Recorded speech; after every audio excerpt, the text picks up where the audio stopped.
Welcome to Varis Vignettes. This is Lee Varis, your host for this Photoshop tutorial. Today we're going to look at using noise and creating texture. And we're going to be working with this image here. There are a lot of reasons why we might want to add noise, but the classic use of noise is to simulate film grain. And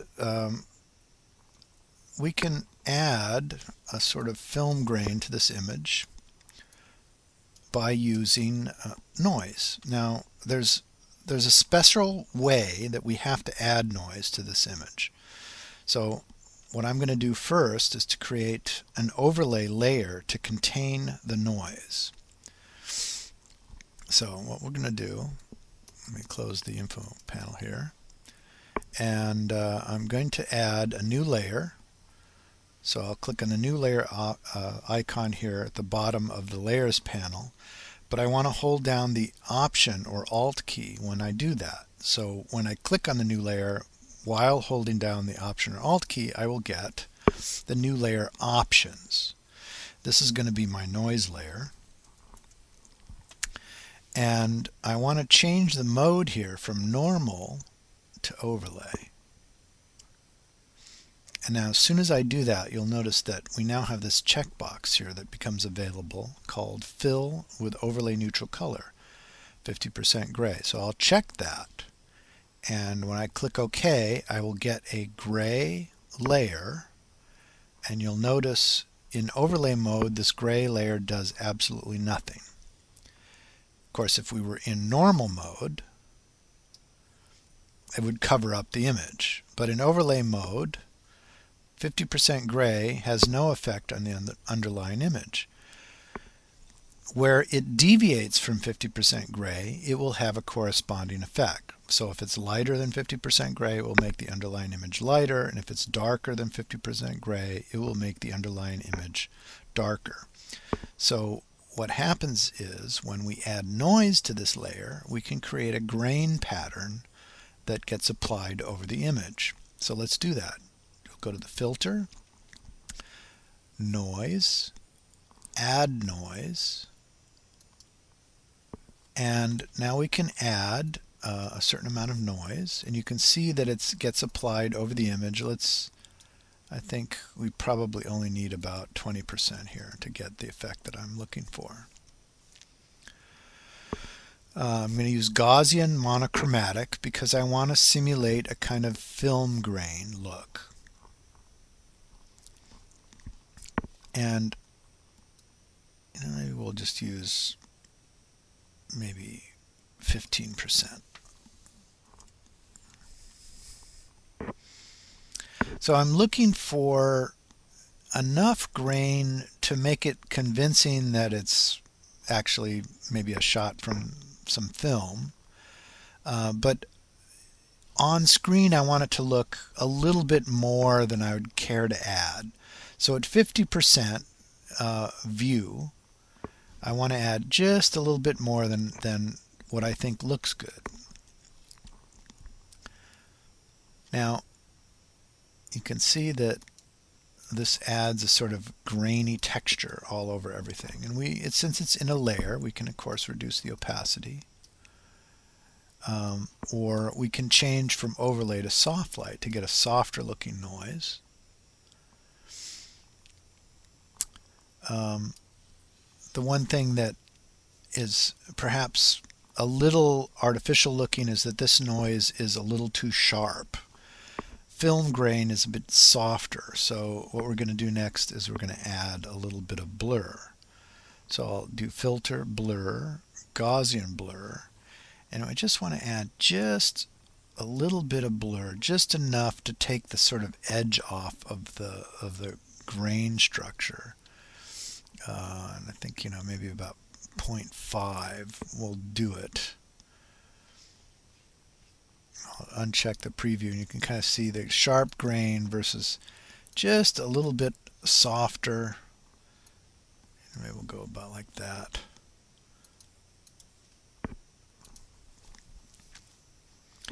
And then we can further refine this again by just changing the opacity a little bit. Now what's interesting about overlay in a gray layer, the overlay noise effect that we've got here, is that this pretty much simulates what film grain looks like. If we had applied the noise to the image directly, what we would end up with is something that looks kind of like the hard light application, where the noise gets applied equally everywhere in the image, and it's a bit overpowering. You can see how in the shadows here it's the same level of noise is applied as it is in the highlights. When we use overlay, it sort of ramps off, and it's not applied very strongly in the darkest or the lightest areas of the image. It's mostly applied in the mid-tones, which is exactly what happens with film grain. So this is a pretty convincing application of film grain. And again, we can reduce the opacity. If you find a noise level that you like and that you think looks like, say, Tri-X film or whatever you want, now is a good time to actually capture that noise so that you can save it for the future. And this is the way we're going to do that. So I'll go, I'm in this layer. Let's change it. We don't have to do this, but just to show you what the noise looks like, I'm going to go to normal here. And you can see the noise. Okay. So this is the noise applied over the whole image. And what we're going to do now is select everything. So I do a Command or Control A for all, select all. And now under the Edit menu, we have here Define Pattern. So if I select Define Pattern, I can save this noise, and I will call it, let's just call it film grain or something.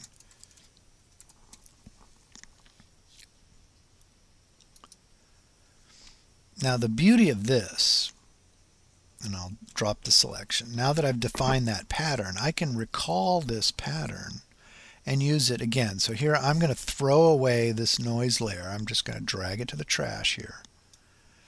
Now I want to use this noise again. So I'm going to go to 50%. Again, this is the view that is going to allow me to kind of preview the effect of the noise that I want. Rather than going into 100%, I'm going to use 50% view. So you see down here 50%. And now, instead of doing that whole business with creating an overlay layer, since I've saved that noise as a pattern, I can create this new fill or adjustment layer, and we're going to use pattern. So I'm creating a pattern layer, and I get to select the pattern, and I'll select that film grain that I just made.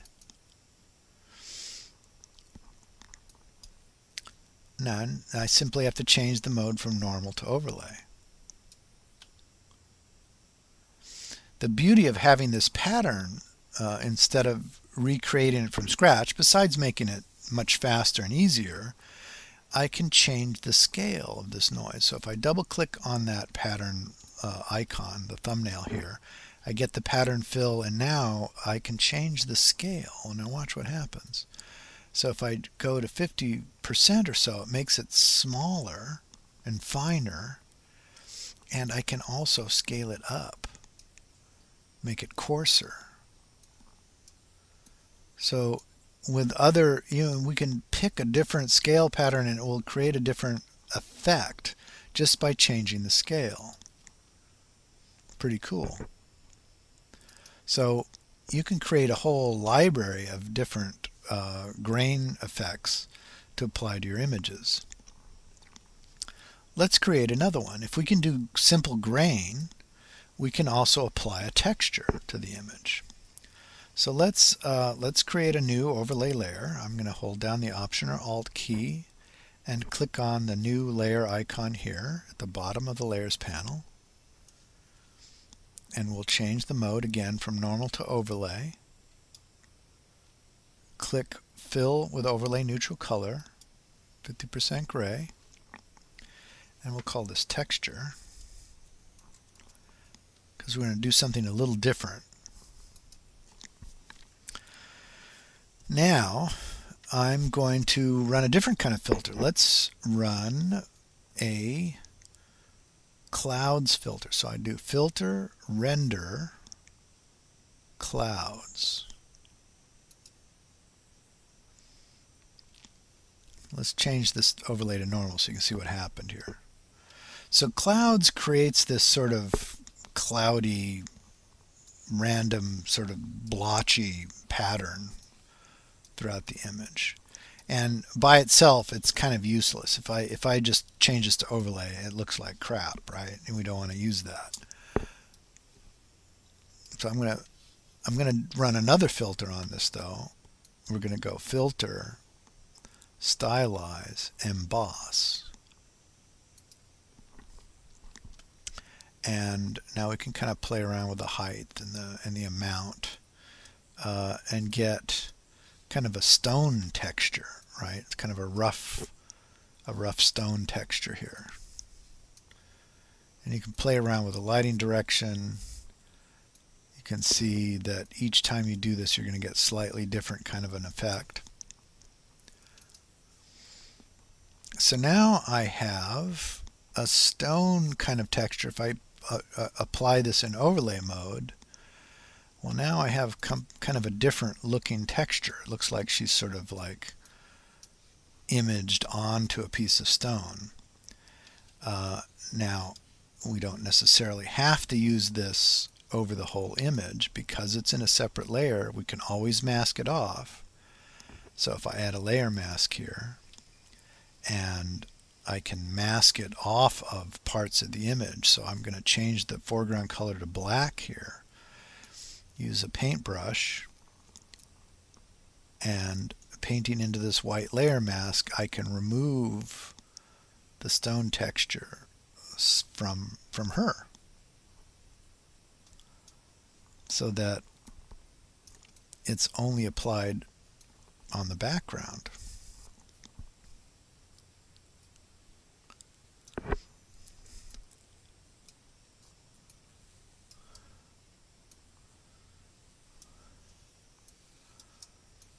Pretty cool.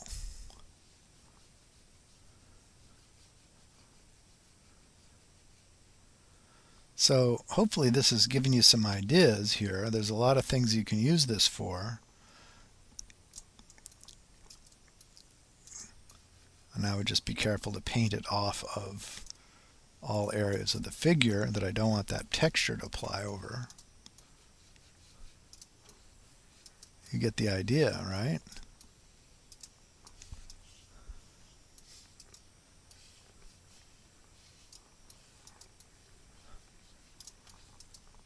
I'll just finish this off here, and I could do a better job than this if I wanted, but now I've got like it's a different image. She's against this sort of stone texture,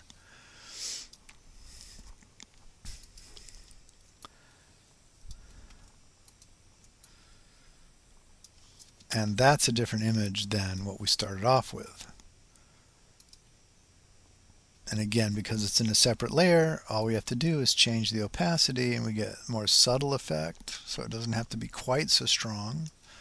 But you can see we can do a lot of things to make the image more interesting using texture and noise. So that's it. I hope you like that technique. I have lots of other free tutorials on my website, which is at varis.com. And I update a blog with other tutorials and techniques and just my adventures in photography on www.blog.varis.com. So do check it out, and I will see you there next time. Thank you very much.